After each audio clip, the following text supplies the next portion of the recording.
Magandang gabi po. Si Kristo ay tunay na Diyos at buhay na walang hanggan. Si Kristo ang nagbibigay ng buhay na walang hanggan sa mga sumasampalataya sa Kanya. Kaya ang paraan para ang tao ay makapasok sa kaharian ng Diyos ay 4 na P ang daan papunta sa langit. Sabi niya dito sa Roma chapter 4 verse 7 to 8 ay ganito ang sinasabi.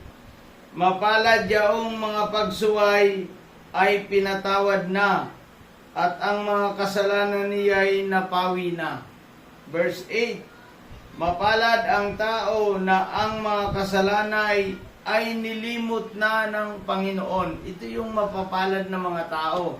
Napakapalad ng mga tao na nilimot na ng Diyos ang kanyang mga kasalanan. Nilimot na. At hindi na ito binabanggit ng ating Panginoong Jesucristo. Hindi niya binabanggit na ikay nagkasala, kundi tayo ay pinatawad at muling minahal ng Diyos. Kinupkup tayo parang patawarin sa ating mga kasalanan. Kaya ang ating Panginoong Jesucristo, siya ay nagkatawang tao para tubusin tayo sa ating mga kasalanan.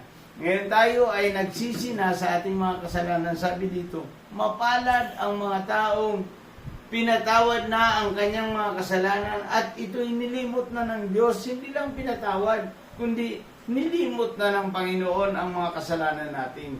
Kaya mapalad ang isang tao na nilimot na ng Diyos ang kanyang mga kasalanan at siya'y naging anak ng Diyos at may pag-asa siya sa buhay na walang hanggan, na kung saan, doon sa buhay na walang hanggan, naghihintay ang ating Panginoong Jesucristo doon sa krus.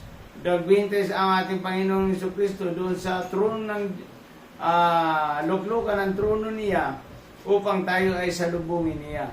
Tayong mga tao na mga sumampalataya kay Kristo, sabi ng Biblia sa Roma chapter 4 verse 7 to 8, mapalad tayo. Kasi nga, mapalad dahil tayo ay pinatawad na ng Diyos sa ating mga kasalanan. Kaya mga kaibigan ko, gusto ko po lahat ay magsisi at tumalikod sa kasalanan. At tayo ay tanggapin natin ang Panginoong Jesucristo bilang Panginoon at tagapagligtas para tayo po ay maligtas. Mga kaibigan ko po, sa lahat ng mga tao sa buong mundo, magsisi na kayo at tumalikod sa kasalanan upang kayo ay mapatawad ng Diyos at limutin na ng Diyos ang inyong mga kasalanan upang hindi na mapahamak sa naglalagablab na apoy. Purihin natin ang Panginoong Jesucristo. Ang Panginoon ay tagapagligtas. Siya ang daan papunta sa langit. Kung gusto niyong pumunta sa langit, ay 4 na P ang daan, 4 na P ang paraan para makapasok ang tao sa langit. Pagsisisi, pagtalikod sa kasalanan, pagtanggap kay Kristo bilang Panginoon at tagapagligtas, papasukin natin sa ating mga puso. At pagsulat ng Diyos sa iyong pangalan sa aklat ng buhay, 4 na P ang daan papunta sa langit.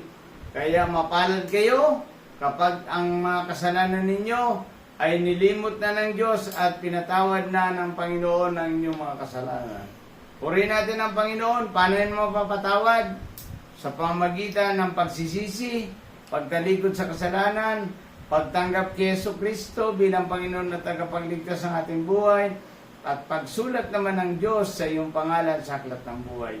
Itong mga katotohanan ito ay hindi ito kayang baliin ng kahit sino paman. Ito ay mula sa salita ng Diyos, malinaw na binabanggit ng Mateo chapter 4 verse 17, Lucas chapter 15 verse 10, at saka Juan 1:12, at saka Revelation o Pahayag chapter 21 verse 27.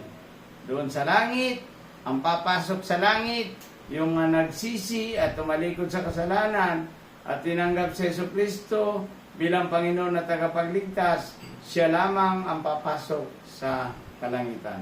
Purihin natin ang Panginoon ngayong gabi. Salamat po sa inyong lahat.